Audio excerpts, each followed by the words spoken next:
Right before the season, I put out my official predictions. Everyone's record, every playoff matchup, every award. But I don't want to just put out my picks and run away from them. I want to hold myself accountable, so let's see how they're holding up.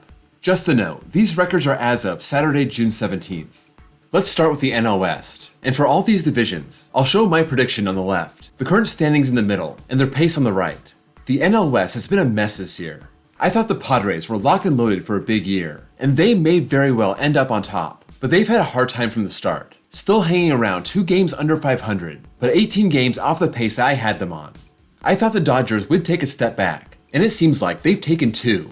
96 wins is a great season, but way off from their normal 106 or more. They're only on pace for 89. I really liked Arizona last year. They came on really strong at the end, and I said they could make the playoffs. I didn't actually have them going, but I wish I did. I had them with 83 wins, and they're on pace for 98. The Giants weren't very good last year, and I thought they had a pretty bad offseason, so I figured they'd only get worse. Well, turns out they've been impressive, especially as of late, on pace for 88 wins, but we'll see if they can keep this up.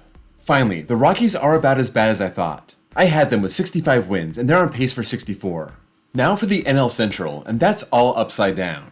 The Cardinals were very good last year. I thought they were only going to get better. The team has megastars. They have good young players, and this year has been nothing but a mess. They're 29 games behind my pace. In the National League, I could have chosen Arizona or the Cubs as a wild card, and I think I picked the wrong one. The Cubs had a great second half and a great offseason, and who knows, maybe they'll have a great second half and make a run. But so far, that 87 win prediction looks too good. They're only on pace for 76. As for Milwaukee, I got them about right. Even though I have them in third, I have them at 82 wins, and they're on pace for 83. The Reds have been a big surprise. I didn't think they were anywhere near ready to compete, but they have gotten some big performances from their young players. Now, they've surged to have a winning record. I had them at 67 wins. They're on pace for 82. As for the Pirates, sometimes they look like they might make a run. Other times, they look like one of the worst teams in the league. In the end, they'll probably do a lot better than 63 wins. They're on pace for 80. In the NL East, we have the one and only division where my first place team is actually in first place. The Braves have been playing great since the start. That's not usually how they roll, and I had them at 95 wins, but they're on pace for 103. The Phillies have been the definition of average. I thought there was very little chance that they'd miss the playoffs this year, but they're going to be in a dogfight for the wildcard race. My 91 win prediction looks a bit too high. They're on pace for 84. I got a lot of complaints from Mets fans for having them in third place. I just thought their starting staff was too old and injury prone, and without Diaz, that could cost them valuable wins. Still, I had them at 86 wins, and their problems are well documented. They're only on pace for 76. The Marlins have been a big surprise, and I did not think they were ready. The funny thing is, they're playing great without much help from Sandy Alcantara. I got their record backward, not 71 and 91, but 91 and 71. The Nationals are almost as bad as I thought. I have them at 60 wins. They're on pace for 63. Over in the AL, the West is very interesting. I have a bad habit of putting the Astros in second place, and year after year, they lose key players, but it doesn't seem to matter. This year, I wasn't about to fall for it again, and of course, this is the year they actually seem to have problems. They've shown flashes of greatness, but the season has been a bit of a slog. They're not on pace for 98 wins, they're on pace for 89. I was pretty high on the Rangers this year, a lot higher than most people, and I had them as a wildcard team. Even as someone who really liked their roster, and Bruce Bochy as manager, I still underestimated them. They're on pace to sniff 100 wins, much better than the 86 that I gave them. On the flip side, I was down on the Mariners this year. I thought they would contend, but I was willing to drop them out of the playoffs with 84 wins. They've underperformed that, under 500 and only on pace for 80. The Angels show promise before every season, and then something goes horribly wrong. But this year, so far so good. I thought they'd finish a bit over 500, but they're actually on pace for 89 wins, right in line with the Astros. As for Oakland, I figured they'd be awful, but not historically bad. You don't think 58 and 104 would be giving someone too much credit, but this team is on pace for 42 and 120. In the AL Central, nobody is good. Just about everyone still has a shot, unless you happen to be a team that wears royal blue and play your home games in Kansas City. I thought the Guardians were just launching a dynasty last year. All those young players only getting better, adding some power in Josh Bell. But like so many other playoff teams from last year, they've been frustrating from the start. They're 20 games off my pace. The Twins are leading the pack, and they're about as good as I expected. I had them at 84, they're on pace for 82.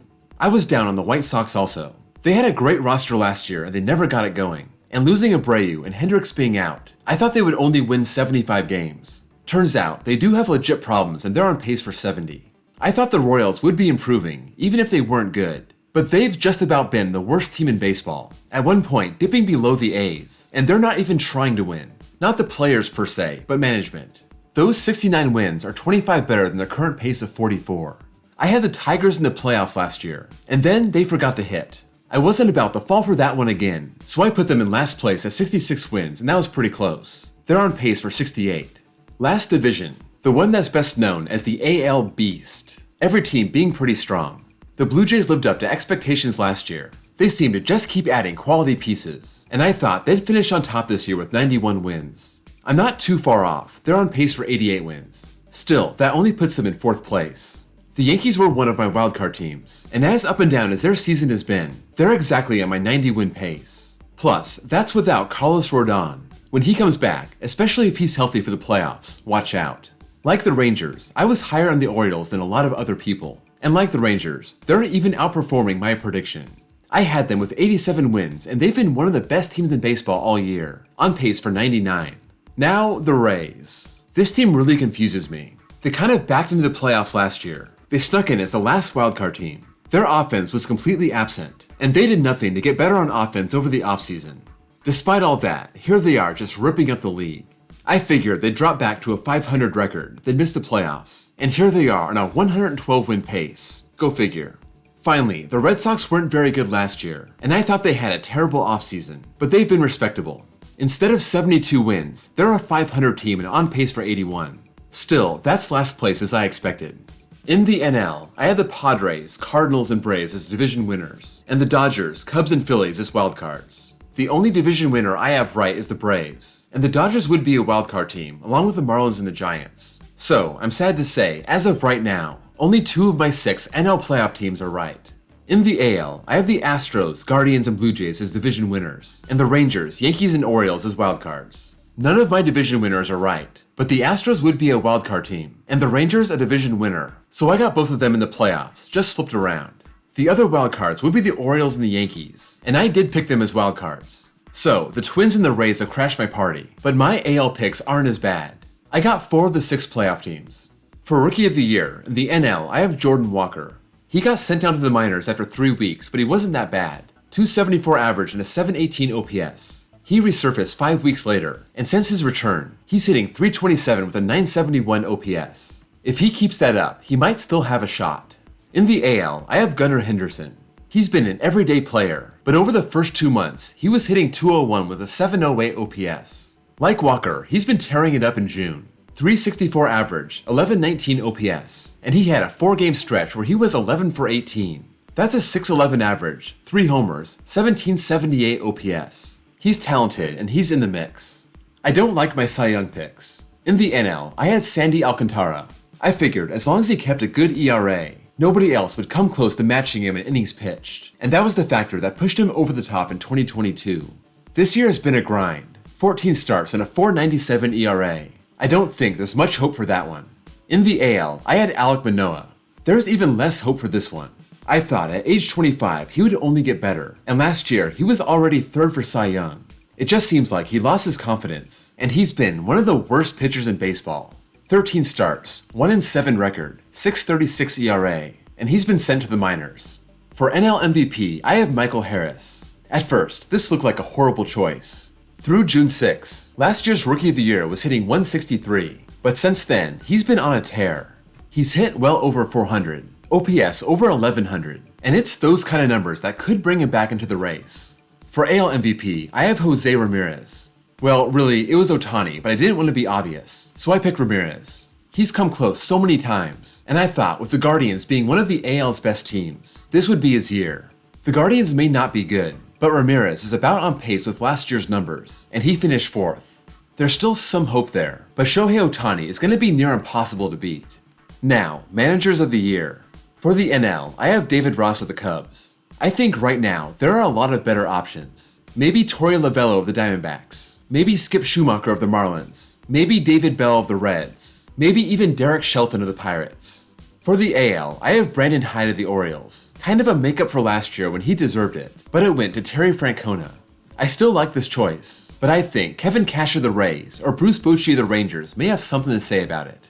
Now, for my World Series prediction, Padres over Yankees. I'm not giving up on the Padres. They have great starting pitching, they have a good bullpen and a great closer, and their team ERA of 3.75 is tops in the National League. But that stacked lineup is only putting up 4.2 runs per game, and that's 12th place in the league.